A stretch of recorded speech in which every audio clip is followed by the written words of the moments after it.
And centralization. Well, one of the guesses regarding this variable was, well, it makes no sense at the beginning. But from my point of view, I say, no, really, keep it there.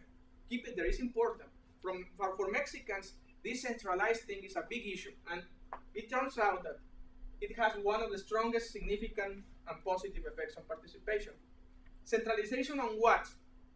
Who determines who gets credit or not? Who sets the interest rates? Who interviews to the capacity of creditors, etc., etc. All those decisions, if they are centralized, then guess what? Most of the cases have negative effects on participation. But if they are decentralized, they are more client-oriented. So you let the branches to decide. Participation increases. And because participation increases, all the previous results hold. So, what we did, to sum up, well, we developed and implemented a huge methodology for studying the microfinance institutions in Mexico using microinformation.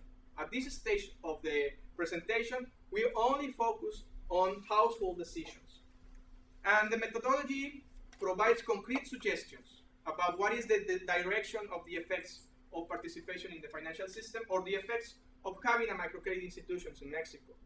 And while we describe how these specific interventions affect participation, we have a map toward what are the effects and what are the causes of the effects.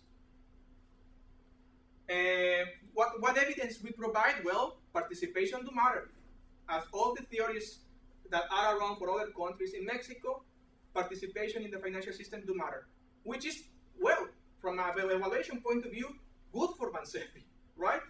If we prove that Bansefi has nothing to do with development or wealth or whatever, well, it's very encouraging for us, right?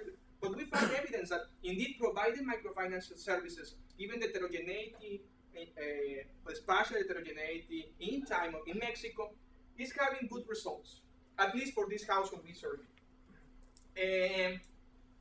Well, obviously these decisions affects the outcomes we study, and the results are robust. Well, for some variables are robust, for others not, which is good, otherwise it will be suspicious. If everything is so good, well, then what's wrong with that? But we have some variables that show no significant correlation, in particular, volatility. So the volatility in consumption and wealth didn't prove to have a strong results, on robust results, at least. But at least we also have this suggestion that indeed policy variation across branches would affect the outcomes we observe, which is good. So if you have some policy results on that, is that maybe you should let the branches a little bit more room to negotiate with the clients, for instance.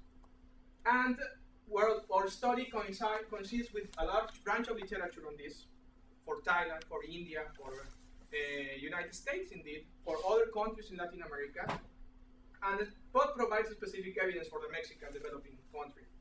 And finally, we are opening a whole new agenda on this spatial use of information.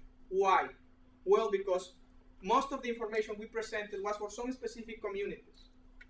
But as we saw in the first part of the presentation, we have information for the whole country, more than 2,000 municipalities.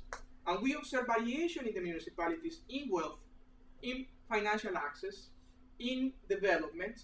So if we observe some features in this small survey that seems to be in the same direction that Thailand, then obviously it motivates us to use the next round of information, which is aggregating information for the whole country, but for explaining the whole country patterns in development.